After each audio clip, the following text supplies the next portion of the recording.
Hello friends, welcome back to another video. हम देखेंगे कि आज बैंक निफ्टी और निफ्टी में क्या हुआ था और अपने लेवल्स कैसे परफॉर्म किए हैं। अगर आप लोग बैंक निफ्टी देखोगे तो वो ओपन जो हुआ था वो अपने रेजिस्टेंस पे हुआ था, जो कि ये दो रेजिस्टेंस थे।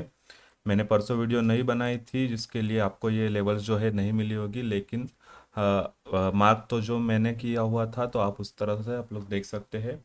यहाँ पे रेजिस्टेंस के यहाँ पर ओपन हुआ था, उसके लिए ये नहीं ब्रेक किया उसने और फिर नीचे आ गया। ये जो लेवल थी वो ब्रेक हो गई और फिर सीपीआर में आ गया और यहाँ पे सीपीआर के यहाँ पे उसने एक सपोर्ट ले लिया है और यहीं पे पूरा दिन बाद में ट्रेड करता रहा। तो अभी देखना होगा कि ये जो चैनल जो बना हुआ है यहाँ पे, ये नीचे एक सपोर्ट है और ऊपर रेजिस्टेंस है। इन दोनों में से कोई भी ब्रेक अप या फिर ब्रेक डाउन होता है तो फिर एक अच्छा ट्रेंड मिल सकता है। जितना यहाँ से नीचे आया है उतना ऊपर भी जा सकता है, जो कि 100 से 200 पॉइंट्स यहाँ पे मिल सकते हैं आप। तो देखना होगा कि कल के लिए सीपीआर बैंक निफ्टी में कहाँ पे हो सकता है। अगर निफ्टी देखेंगे तो निफ्टी में ज़्यादा कुछ मूवमेंट नहीं था, रेजिस्टेंस पे ही ओपन हुआ था निफ्टी भी। ये जो लेवल थी वो ब्रेक हो गई और फिर नीचे आके सीपीआर पे एक सपोर्ट ले लिया था। और जो सीपीआर जो है वो बहुत ही बढ़िया सपोर्ट की तरह काम करता है और अगर ऊपर के साइड होगा तो फिर एक रेजिस्टेंस रहता है। तो इसके लिए अगर आप लोग देखोगे यहाँ पे तो यहाँ पे एक सपोर्ट ले लिया उसने और फिर ऊपर जाके यहीं पे उसने क्लोजिंग दी है। तो अभी देखना होगा कि निफ्टी और बैंक निफ्टी का कल कहाँ पे सीपीआर रहता है। और जो सीपीआर जो था आज का वो थोड़ा मतलब नैरो भी नहीं था, तो इसके लिए ज़्यादा उसकी मूवमेंट होने का जो चांस था वो भी कम था। तो अभी देखते हैं कि कल के लिए क्या हो सकते हैं लेवल्स हमारे।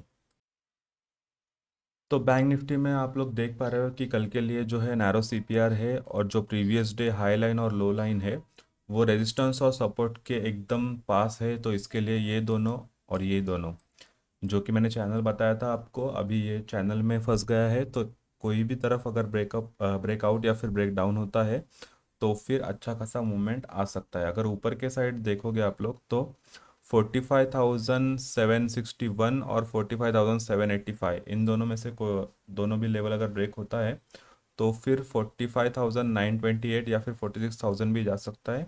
उसके बाद 46,070 पे एक रेजिस्टेंस रहेगा लास्ट का। इतना ऊपर जाने का चांसेस कल के लिए तो कम है, लेकिन ये दोनों लेवल्स जो है वो आ सकते हैं अगर ऊपर के तरफ ओपन होता है, गैप ओपन होता है तो।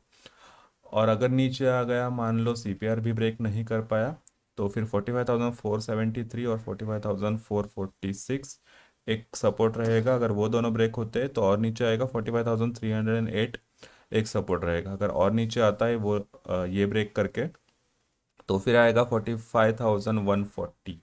और अगर ये तो बैंक निफ्टी का हो गया, अगर आप लोग देखोगे मंथ के लिए एक हेजिंग है जो कि 46,700 सी और 44,700 पी। ये बैंक निफ्टी की हेजिंग है, वो लोग वो आप कर सकते हो क्योंकि उसका जो प्रीमियम है वो 231 230 के करीब ही है दोनों का भी। तो एकदम सेम सेम है। तो आप लोग कल देख सकते हो अगर उनकी टोटल अगर 460 से कम रहेगी तो आप लोग उसका हेजिंग एक कर सकते हो। मंथली है तो फिर एक 15 या फिर 16 तारीख तक आप लोग उसको होल्ड कर सकते हो। अगर हम लोग निफ्टी की बात करेंगे तो निफ्टी भी सीपीआर जो है नैरो है निफ्टी का आज से। तो फिर यहाँ पे पहला जो रेजिस्टेंस रहेगा वो रहेगा 19,784 और 19,800। अगर वो दोनों ब्रेक होता है तो फिर आएगा 19,836, जो कि 30 पॉइंट ही है ऊपर, ज़्यादा बड़ा बड़ा नहीं है। अगर वो भी ब्रेक होता है तो फिर 19,875 एक रेजिस्टेंस रहेगा। उसके ऊपर भी रेजिस्टेंस है लेकिन उतना जाने का चांसेस निफ्टी का जो है वो कम है, क्योंकि निफ्टी जो है अभी ज़्यादा मूवमेंट नहीं दे रहा है। अगर नीचे ही रहेगा वो सीपीआर के, अगर गैप डाउन ओपन होता है तो फिर ये जो पहला सपोर्ट रहेगा 19,700 और 19,694, अगर वो दोनों को ब्रेक कर दिया तो फिर 19,653 आएगा। और अगर और नीचे आता है वो भी ब्रेक होके तो फिर 19,600 के करीब आ सकता है। तो ये लेवल्स मार्क कर लो। Make sure to like the video and if you are new subscribe the channel. Bye bye, take care for now.